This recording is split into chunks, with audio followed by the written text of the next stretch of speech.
आज पुन्हा एकदा गौराई स्पेशल मध्ये आज आपण माझ्या स्टाफ मेंबर सौ पाठक मॅडम यांच्या घरची गौराई पाहणार आहोत। तर आज मी त्यांच्या गौराईला भेट देण्यासाठी आलेली आहे आणि आजची आपली सुरुवात तुळशीपासून होत आहे। तर तुळस ही सगळ्यांना ऑक्सिजन पुरवठा करणारी एक वैज्ञानिक वनस्पती आहे आणि तुळशीला पौराणिक कथांमध्ये खूप महत्त्व दिलं गेलेलं आहे। तर हिच्यापासून आज आपण सुरुवात करूयात। तर सर्वात आधी आपण तुळशी मातेला नमन करूयात। तुळशी माता अशीच आमच्या बरोबर कायमस्वरूपी राहावी ही आमची इच्छा आहे आणि आम्हा सर्व मानव प्राण्यांना छान ऑक्सिजन देत राहावी ही आमची तिच्याकडे प्रार्थना आहे। तर आता आपण जाणार आहोत सौ पाठक मॅडम यांच्या घरामध्ये। त्यांचं नाव आहे प्रांजली पाठक। चला तर मी तुम्हाला घेऊन जाते त्यांच्या गौराई दाखवण्यासाठी।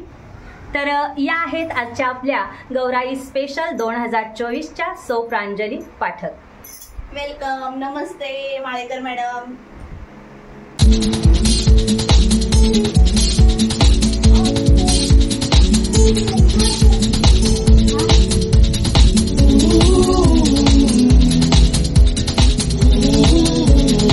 नमस्कार पाठक मॅडम। तर आमच्या दर्शकांना आज आम्ही तुमच्या गौराई दाखवण्यासाठी घेऊन आलो आहोत। तर कृपया आपली ओळख करून द्या। नमस्कार, मी सौ प्रांजली पाठक। खरं म्हणजे या माझ्या मैत्रिणी आहेत, पण तुमच्यासाठी खास त्यांची ओळख आज मी सगळ्यांना करून देत आहे। तर आज आपण त्यांच्या घरच्या खास गौराई पाहण्यासाठी आले आहोत। दरवर्षी मी प्रत्येकाच्या नवीन गौराई, त्यांची रचना किंवा त्यांची मांडण्याच्या पद्धती याचे व्हिडिओ करत आले आहेत आणि आपल्या सगळ्यांना ते फार आवडतात याची मला खात्री आहे। आणि असंच प्रेम, भरपूर प्रतिसाद माझ्या या छोट्याशा चॅनलला आपण सर्वांनी दिलं त्याबद्दल खरं तर मी तुमची खूप आभारी आहे। तर चला त्यांच्याकडूनच आपण जाणून घेऊयात की या त्यांच्या गौराई कुठून कशा पद्धतीने आल्यात, त्या आज आपल्याला संपूर्ण गौराईची माहिती सांगणार आहेत। मी असं बऱ्याचदा ऐकलेलं आहे की आपल्या घरात आलेल्या या ज्या गौराई आहे विविध स्वरूपामध्ये आपल्या घरात येत असतात। तर आम्हाला त्याबद्दल काही सांगाल का? महाराष्ट्रामध्ये काही भागांमध्ये ह्या गौराई म्हणजे जणू पार्वतीच आहे, आलेली आहे आपल्या गजाननाला न्यायला असं समजलं जातं। तर काही भागांमध्ये ह्या गौराई म्हणजे गणपतीच्या बहिणी असं म्हटलं जातं। मग आपल्या भागात तर गणपतीच्या बहिणी असेच त्यांना त्यांची उपमा दिलेली जाते।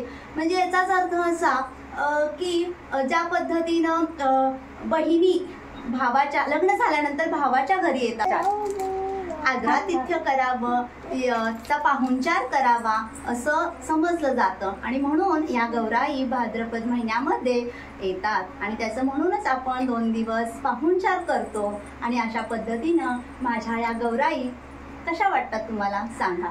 तुमच्या या गौराई आम्हाला तर आवडलेल्याच आहेत आणि मला अशी खात्री आहे की माझ्या सगळ्या दर्शकांना या गौराई आवडतील आणि त्यांना यावर्षी मागच्या वर्षीपेक्षा वेगळी आणि नवीन माहिती मिळाली ही खात्री सुद्धा मी त्यांना देते। जसं की आपण स्त्रिया माहेरी गेल्यानंतर आपला जितका पाहुणचार होतो, आदरातिथ्य होतं, आपल्याला जेवढा मान सन्मान मिळतो तोच मान सन्मान या गौऱ्यांमुळे आपल्याला प्राप्त झालेला आहे।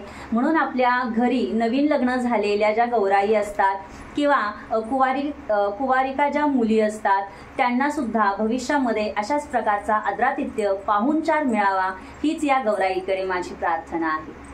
आलेल्या प्रत्येक सवासणीला हळदी कुंकू लावलं जातं। खरं म्हणजे हळदी कुंकू हे सौभाग्याचं लेणं असं मानलं जातं आणि म्हणून कोणत्याही कार्यक्रमाला आलेल्या सवाष्णीला सगळ्यात आधी हळदी कुंकू लावतात. त्यानंतर चरणामृत, जे काही तुमचं प्रसाद तुम्ही देवाला दाखवलेला आहे, गौरीला दाखवलेला आहे, ते तुम्हाला दिलं जातं.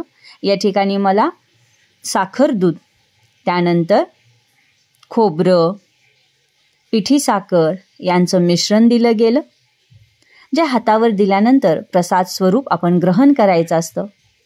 त्यानंतर तुम्हाला ओटी दिली जाते.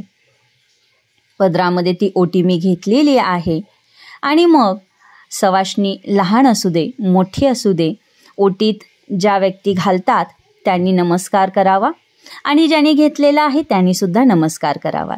ओटीत बघा काय काय साहित्य आहे, तर ओटीत आहेत गहू, रुपया, काकडी, खोबरं, सुपारी. एवढं सगळं झाल्यानंतर आता वेळ झाली आहे फराळाची.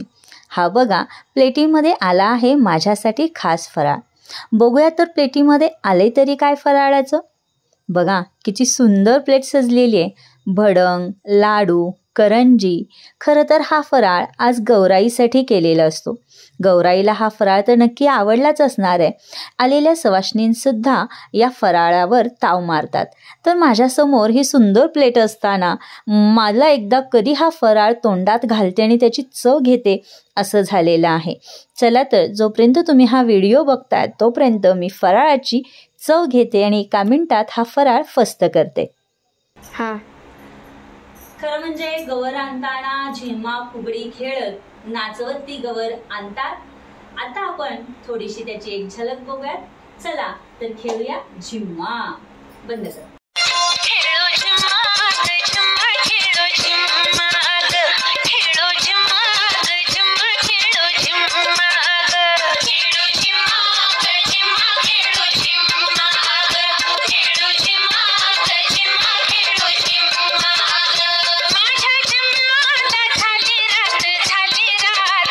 खरं म्हणजे गौराई हा एक उत्सव असतो आनंदाचा, नाते बहरण्याचा आणि आपल्यासारख्या स्त्रियांना मोकळेपणाने जगण्याचा. असा हा गौराईचा गणपतीचा सण आपल्या सर्वांच्या जीवनात सुख समृद्धी आनंद शांती घेऊन येऊ दे हीच माझी बाप्पाकडे प्रार्थना. गणपती बाप्पा मोरया.